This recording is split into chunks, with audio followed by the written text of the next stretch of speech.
Saya ajak kita membuka Alkitab dari Mazmur pasal yang ke-73, pergumulan dan pengharapan, Mazmur Asaf.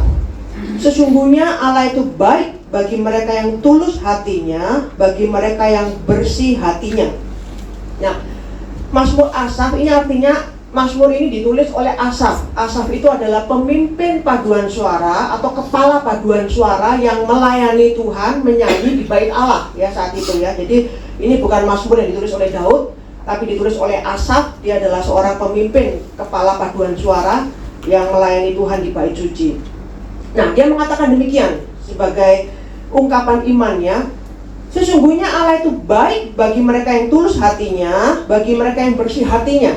Jadi dia punya satu keyakinan iman, satu kepercayaan, satu kebenaran yang dia pegang dan dia akui dan dia jadikan pegangan dalam hidupnya bahwa Allah itu baik. Baik bagi siapa? Baik bagi mereka yang tulus hati, bagi mereka yang bersih hatinya. Ya, jadi ini adalah kebenaran iman atau pengakuan yang dipegang dalam hidupnya yang menjadi kekuatan bagi dia untuk menjalani kehidupan ini dengan keyakinan seperti itu. Nah, kita semua pasti juga punya keyakinan tertentu soal Allah. Kebenaran-kebenaran yang kita pegang soal Allah. Allah itu baik, Allah itu tidak pernah meninggalkan kita, Allah itu mengerti pergumulan kita, Allah itu benci terhadap dosa, dan Allah itu membela mereka yang bersih hatinya dan sebagainya. Nah, pengakuan-pengakuan iman atau kebenaran-kebenaran iman seperti itu bagus untuk kita miliki. Ya, harus kita miliki, karena kalau enggak kita nggak punya pegangan dalam hidup ini. Kita nggak mengerti siapa itu Allah dan sebagainya. Jadi Asaf ini punya pengenalan yang baik, pengenalan yang benar akan siapa itu Allahnya. Nah, kemudian ayat yang kedua. Tetapi aku sedikit lagi, maka kakiku terpeleset, nyaris aku tergelincir. Asaf mengatakan, aku tahu Allah itu baik bagi mereka yang bersih hatinya, begitu. Tetapi aku nyaris saja, hampir saja aku tidak lagi mempercayai kebenaran ini. Hampir saja aku jatuh dalam dosa, hampir saja aku meninggalkan Allah, hampir saja aku tidak menjaga hidupku. Kan dikatakan Allah itu baik bagi mereka yang tulus hati, bagi mereka yang bersih hati. Dia hampir saja tidak menjaga hidupnya tulus dan bersih hatinya seperti yang selama ini dilakukannya.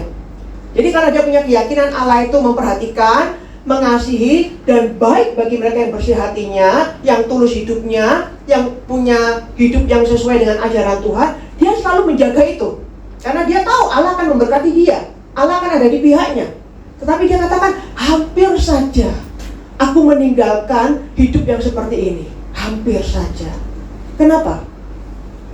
Ayat 3 sampai ayat 12. Sebab aku cemburu kepada pembual-pembual. Kalau aku melihat kemujuran orang-orang fasik. Terjemahan yang baru mengatakan, sebab aku cemburu kepada pembual-pembual. Kalau aku melihat kemakmuran orang-orang fasik, ya, kemujuran atau kemakmuran. Jadi dia memiliki kecemburuan ketika dia melihat kepada orang-orang yang congkak, orang-orang yang sombong, hidupnya kok makmur. Orang-orang fasik itu adalah orang-orang yang tidak mengenal Allah, orang-orang yang tidak takut kepada Allah, orang-orang yang berbeda dengan ayat 1. Jadi orang-orang yang bukan tulus hati, bukan mereka yang bersih hati, itu adalah orang fasik. Orang yang hidupnya di luar kebenaran Allah, itu orang fasik. Nah, orang fasik seperti ini, hatinya tidak baik, hidupnya tidak suci, tidak menjaga kebenaran Tuhan, tidak dekat dengan Tuhan, tidak takut kepada Tuhan, tapi dikatakan mereka kok hidupnya makmur. Aku iri kepada mereka. Ayat 4. Mereka makmur, selain makmur apa lagi? Sebab kesakitan tidak ada pada mereka, sehat dan gemuk tubuh mereka. Terjemahan yang baru mengatakan, sebab kesakitan yang membawa maut tidak ada bagi mereka, dan tubuh mereka gemuk. Dengan kata lain, memang mereka sehat dan gemuk. Ini suatu hal yang bagi orang zaman perjanjian lama, kita tahu bahwa Tuhan itu memberikan jelas sekali perintah kepada orang Israel, berkat dan kutuk.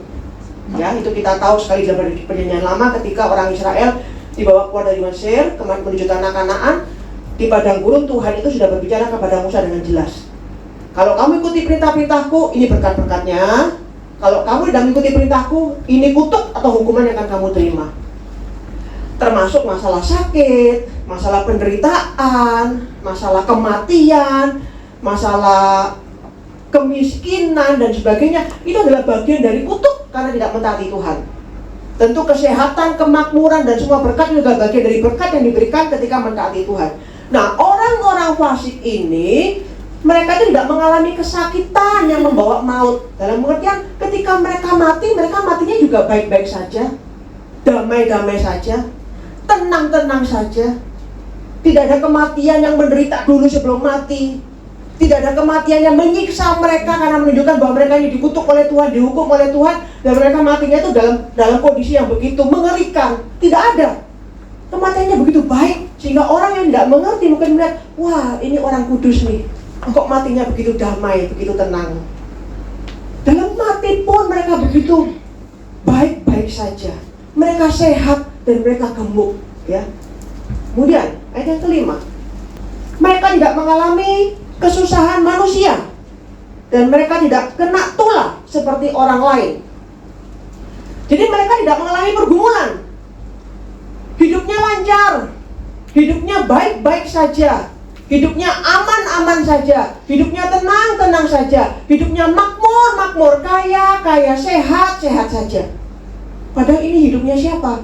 Orang fasik, orang yang tidak takut Tuhan, orang yang tidak dekat Tuhan, orang yang tidak mentaati Tuhan. Tapi hidupnya seperti itu tuh, diberkati dengan luar biasa. Karena mereka hidupnya seperti itu, hidupnya sehat, hidupnya makmur, hidupnya kuat, kekayaannya bertambah banyak, begitu ya. Makanya mereka, ya, ayat yang ke-6, mereka berkalungkan kecongkakan dan berpakaian kekerasan. Jadi mereka tambah sombong, merasa semua ini hasilku.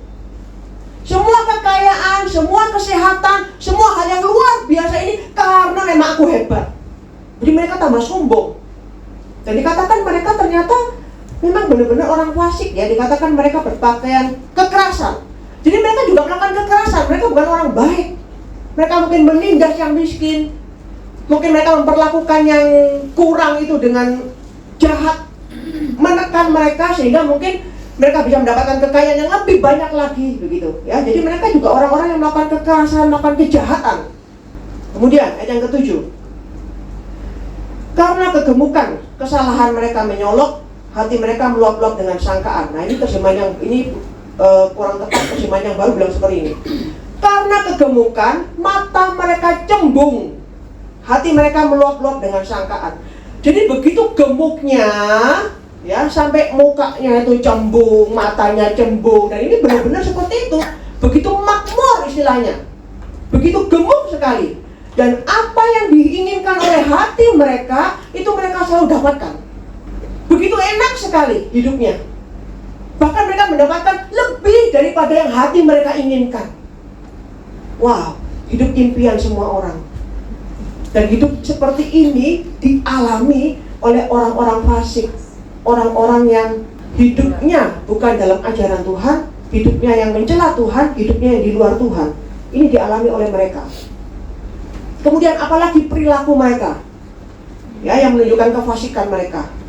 Mereka menyindir dan mengata-ngatai dengan jahatnya, hal pemerasan dibicarakan mereka dengan tinggi hati. Jadi mereka begitu sombongnya, mereka juga ngomong yang jahat, mereka ngomong masalah pemerasan dengan begitu pongahnya.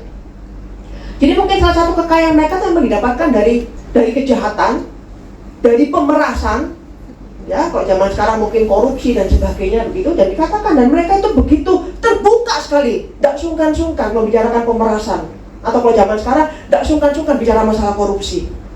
Kenapa? Karena hidupnya baik-baik saja, hidupnya aman, tentram, sentosa, damai, tidak mengalami sesuatu hukuman atau sesuatu yang membuat mereka kena tindak pidana atau hukum dan sebagainya, membuat mereka jatuh. Enggak, hidupnya baik-baik. Makanya mereka berani terbuka ngomong begitu soal pemerasan, dan mereka begitu tinggi hati sekali. Ya mungkin mereka berlomba-lomba, mereka sudah meras berapa orang, budaknya ada berapa banyak, berapa yang diperas dan sebagainya. Mereka mungkin berlomba-lomba mengatakan ini begitu.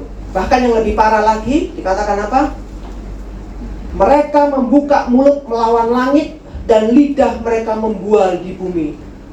Ya, jadi mereka bukan hanya begitu begitu sombongnya bicara soal hidup ini, tapi mereka juga sudah berani sombong kepada Tuhan. Kenapa? Kita lanjut ayat yang ke-10, ayat yang ke-11 sebenarnya.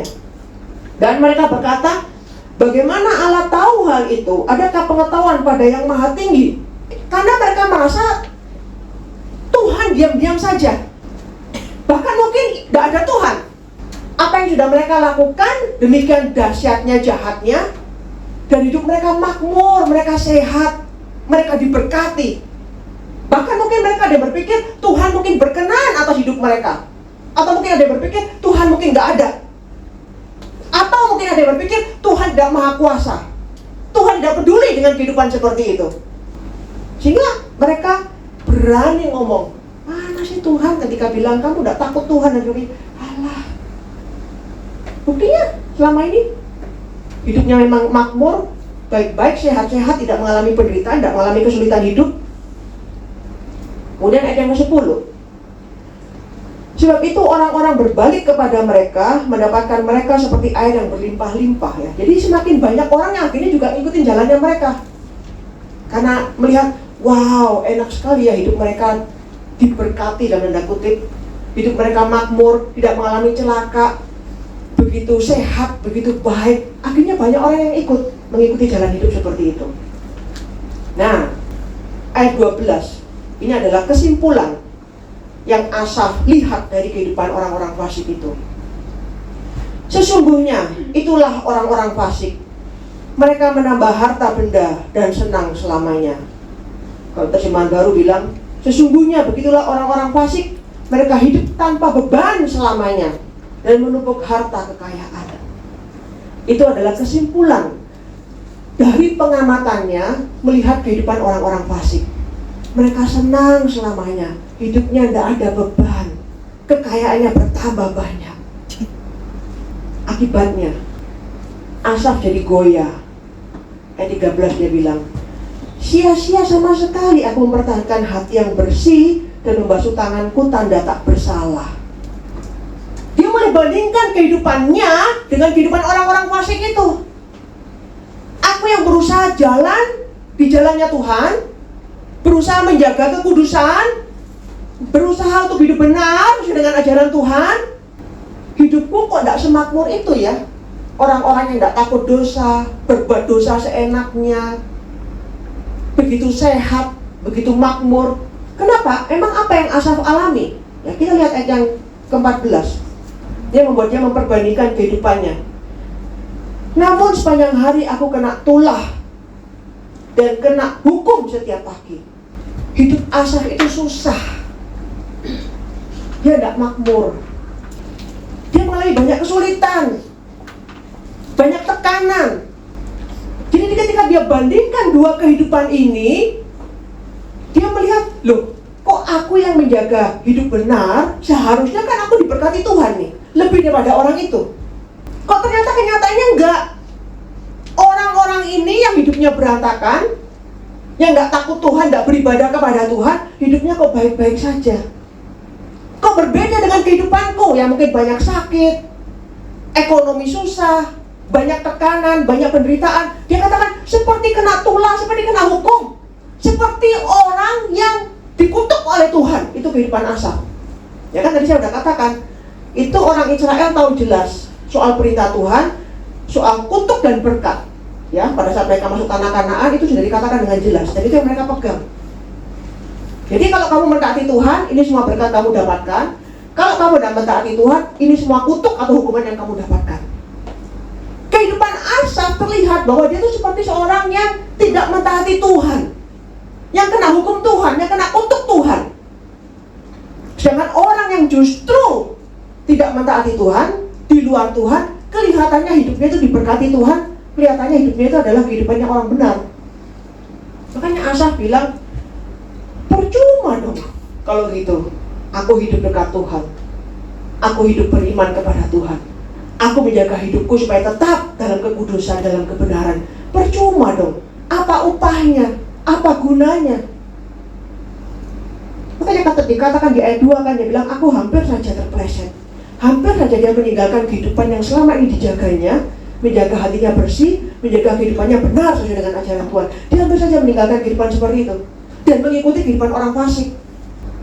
Ayat 15 dia bilang, seandainya aku berkata, aku mau berkata-kata seperti itu, maka sesungguhnya aku telah berkhianat kepada angkatan anak-anakmu.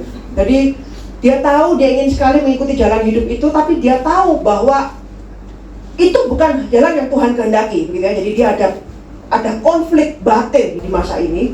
Kemudian dikatakan ayat yang ke-16, tetapi ketika aku bermaksud untuk mengetahuinya, hal itu menjadi kesulitan di mataku. Terjemahan yang baru bilang begini, demikianlah aku merenung untuk memahaminya, tetapi hal itu hanya menjadi kesusahan bagiku. Jadi dia tuh merenung untuk mengerti semua situasi hidup ini. Kenapa kok seperti ini ya? Kenapa kok hidupku benar tapi aku susah? Kenapa orang-orang itu hidupnya berdosa tapi kok hidupnya makmur? Ketika dia merenungkan semua ini, dia nggak mampu memahami. Bahkan dia menjadi semakin susah, semakin mengalami kepedihan hati, semakin tidak mengerti, semakin kecewa, semakin putus asa, semakin tidak mampu memahami Tuhan itu. Ayat 17, sampai aku masuk ke dalam tempat kudus Allah dan memperhatikan kesudahan mereka. Ini yang luar biasa. Jadi dalam pergumulannya untuk mengerti situasi hidupnya, situasi lingkungan hidup ini, dunia ini, dia tidak mengerti, dia begitu gundah gulana, sampai dia masuk ke bait suci, sampai dia masuk ke bait Allah, ke tempat kudus Allah, dia baru mendapatkan pemahaman dan jawaban. Hal yang tidak dimengertinya selama ini.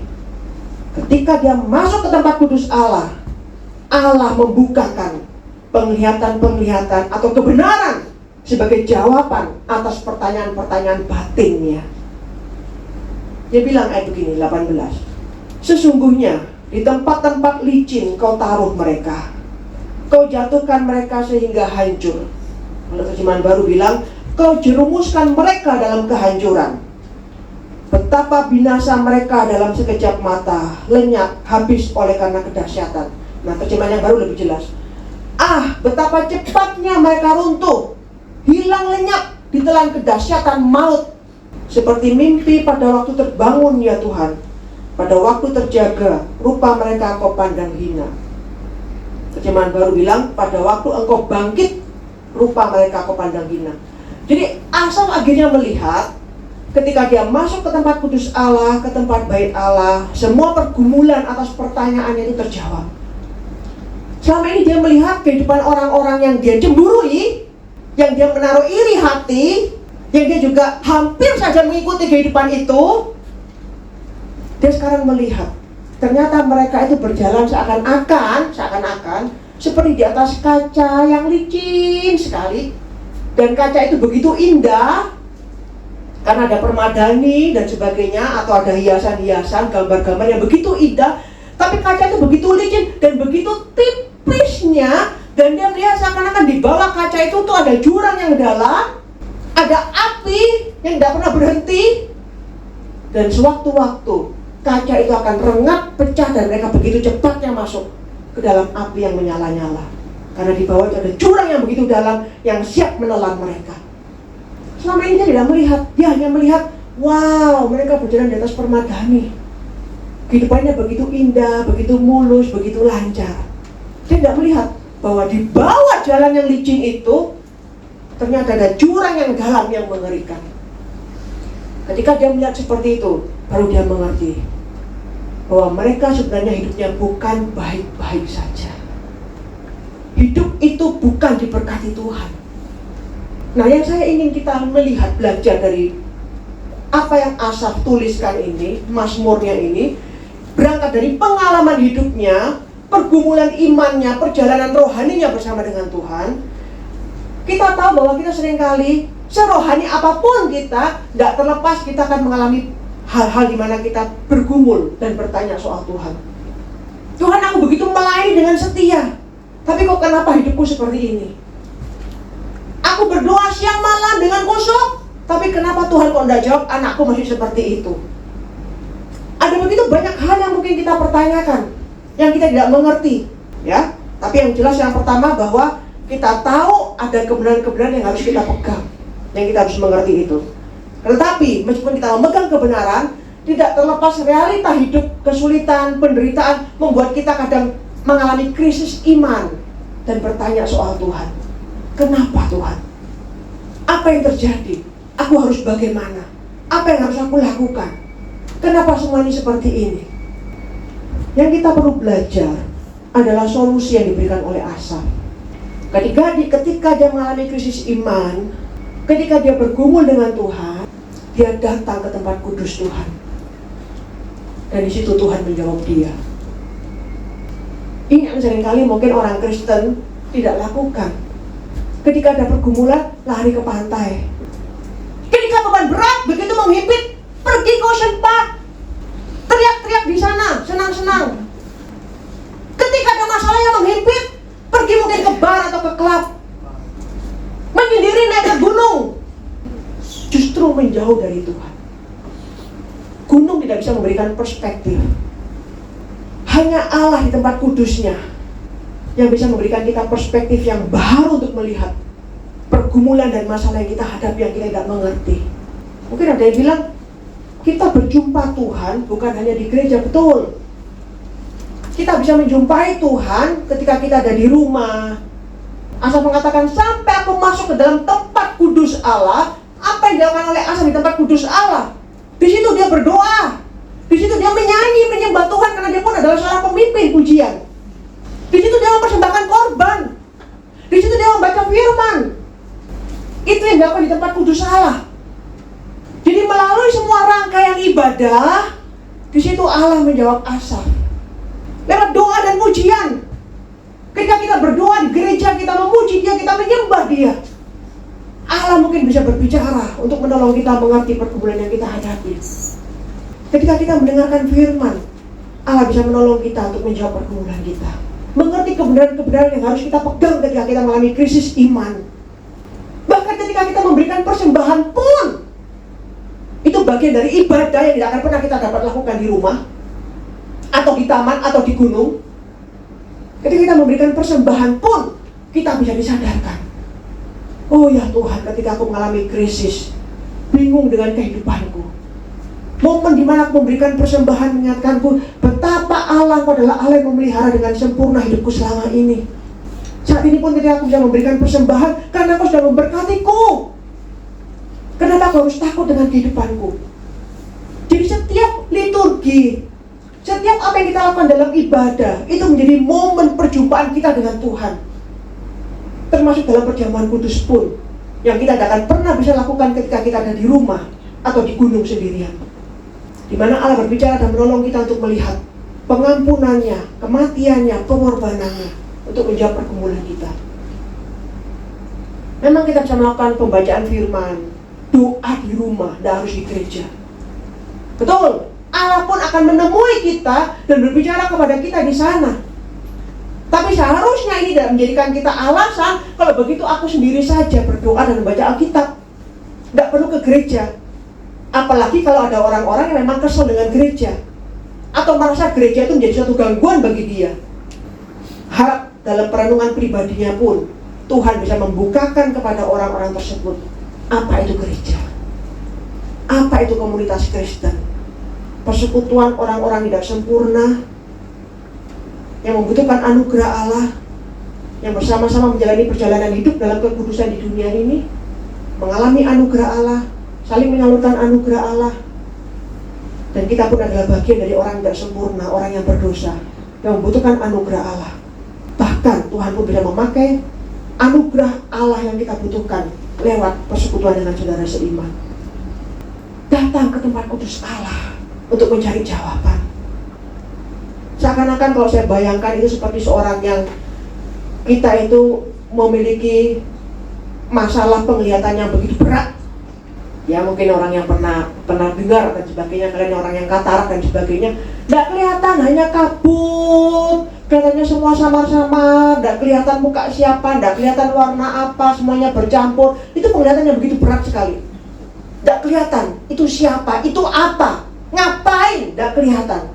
Tapi seakan-akan ketika kita datang ke tempat kudus Allah, kita datang ke rumah Allah, Tuhan membuka itu selaput katarak itu, memberikan kita kacamata yang baru, sehingga kita bisa melihat dengan jelas apa yang terjadi, siapa mereka, apa yang mereka lakukan, kemana aku harus pergi dan sebagainya. Allah memberikan kita kacamata yang baru ketika kita datang ke hadirat-Nya. Ada banyak pergumulan yang kita tidak bisa mengerti. Justru jangan meninggalkan gereja, jangan lari dari gereja, jangan lari dari persekutuan orang percaya, jangan lari dari tempat kudus Allah, jangan lari dari persekutuan bersama dengan Tuhan. Disitulah justru kita akan mendapatkan kacamata baru, perspektif yang baru untuk melihat pergumulan kita, masalah kita, mendapatkan jawaban yang menguatkan kita. Ada seorang saudari yang mengalami putus asa sekali karena dia sudah berjuang untuk keluarganya dan sedemikian rupa, sehingga sampai satu titik dia sepertinya kayaknya sudah habis tenaganya, mentalnya, pikirannya, emosinya habis, seperti kayak diperas. Karena dia sudah bertahan, kadang dia kuat, kadang jatuh, tapi sampai di titik di mana dia begitu lemah sekali. Karena dia sudah merasa, aku sudah memberikan semuanya, yang terbaik, semuanya untuk keluargaku. Bahkan aku pun di sini tidak tersisa apa-apa. Tapi kok sikap mereka masih seperti itu? Bukannya berterima kasih, menuntut, maki-maki dan sebagainya. Dan ketika dia datang ke gereja, ke tempat kudus Allah, di mana dia mengikuti perjamuan kudus, di momen itu Tuhan berjumpa dengan dia. Ketika dia mengingat bahwa Tuhan Yesus sudah berkorban mati, ketika dia merasa, aku percuma sudah gak ada harga hidupku, gak dihargai apa yang sudah aku lakukan. Mereka gak melihat sedikit pun apa yang sudah lakukan yang terbaik, habis-habisan. Kalau gitu untuk apa aku hidup, ngapain? Di momen perjamuan kudus itu Tuhan berbicara kepada dia, engkau berharga. Karena engkau berharga, makanya aku mati untukmu. Hidupmu bernilai di mataku. Jangan merasa hidupmu sia-sia dan tidak berguna. Orang lain bisa menganggap engkau tidak berguna, tapi di mataku engkau bernilai, dan aku mati untukmu. Bahkan ketika dia meneruskan perjamuan kudus itu, Tuhan terus berbicara kepada dia, aku inilah juru selamat yang sejati. Stop, jangan jadi juru selamat untuk keluargamu. Dia bukan hanya mampu melihat bahwa hidupnya berharga, Tuhan mati bukan hanya untuk dia, tapi juga untuk keluarganya. Tapi Tuhan juga membukakan dia untuk melihat apa yang harus dilakukan berikutnya. Selama ini dia sudah berjuang untuk menjadi juru selamat bagi keluarganya, mati-matian berkorban untuk keluarganya. Dan di momen perjamuan kudus itu Tuhan bilang, stop, jangan menjadi juru selamat untuk keluargamu. Akulah juru selamat yang sejati. Dia dibukakan untuk mengerti bahwa seharusnya dia tidak lagi melakukan apa yang selama ini dilakukan, berjuang habis untuk keluarganya tanpa memikirkan hidupnya sendiri, dan membuat keluarganya pun semakin jauh dari Tuhan. Tapi dia tahu bahwa dia untuk ke depan, dia harus berhenti menjadi juru selamat seperti yang sudah dilakukannya selama ini, dan membiarkan Tuhan sendiri yang berurusan dengan keluarganya. Di momen itu dia mendapatkan kekuatan baru, mendapatkan perspektif yang baru untuk melihat masalahnya, mendapatkan gambaran untuk mengerti apa yang harus dilakukan ke depan. Di momen itulah Tuhan berbicara kepada dia, datang ke tempat kudus Tuhan, temukan jawaban atas masalahmu di hadirat Tuhan. Karena hanya Tuhan yang mengerti, karena dia yang merancang hidup kita, dia yang tahu semuanya. Makanya datang kepada Tuhan, bertanya kepada Tuhan, Tuhan, apa yang kau alami semua ini? Apa yang terjadi? Aku tidak mengerti. Apa yang harus aku lakukan ke depan? Tanya kepada dia yang merancang hidupmu, yang memimpin hidupmu, yang memiliki hidupmu. Justru datanglah kepada Tuhan. Jangan pergi ke tempat yang salah. Datanglah ke hadirat Tuhan dan temukan Tuhan di situ berkenan untuk ditemui dan menjawab kita. Mari kita berdoa. Oh Tuhan, kami sungguh bersyukur karena kami punya Bapa surgawi, Allah yang hidup. Meskipun kami tahu kami tidak akan bisa lepas dari pergumulan di dunia ini, sakit penyakit, kesulitan ekonomi, perlakuan buruk orang lain, tekanan hidup, masalah-masalah dalam keluarga, apapun itu Tuhan yang membuat kami seringkali putus asa, bingung, tidak mengerti. Tapi kami bersyukur bahwa kami punya Allah yang bersedia untuk kami dekati, yang menunggu kami, mau berbicara kepada kami, menguatkan kami, memberikan jawaban atas masalah-masalah kami, menolong kami untuk memiliki perspektif dalam melihat pergumulan kami, sehingga kami dikuatkan untuk menjalani pergumulan dan tantangan hidup ini. Kami dikuatkan untuk tetap menjaga hidup kami benar di hadapan Tuhan, dan tidak mengikuti jalan hidup orang fasik yang mungkin membuat kami iri selama ini. Kami dikuatkan untuk tahu bahwa hidup yang kami jalani, pilihan yang kami lakukan, yang kami ambil untuk mengikut Tuhan, mengikut ajaran-Mu, itu adalah yang terbaik, dan itu adalah pilihan yang benar. Tolong kami untuk melihat pada kekekalan, bahwa hidup ini hanya sementara, untuk tidak bergantung pada yang sementara ini, untuk tidak iri pada yang sementara ini, tapi melihat pada kekekalan yang abadi. Kami boleh sakit, kami boleh menderita, tapi dalam kekekalan Tuhan sudah menyediakan yang terbaik untuk kami. Tolong ya Bapa, bantu kami untuk dapat menjalani kehidupan kami dengan segala permasalahannya, dengan perspektif yang baru, sehingga kami terus dikuatkan untuk mengikut Tuhan. Terima kasih Tuhan mendengar doa kami. Dalam nama Tuhan Yesus kami berdoa dan bersyukur. Amin.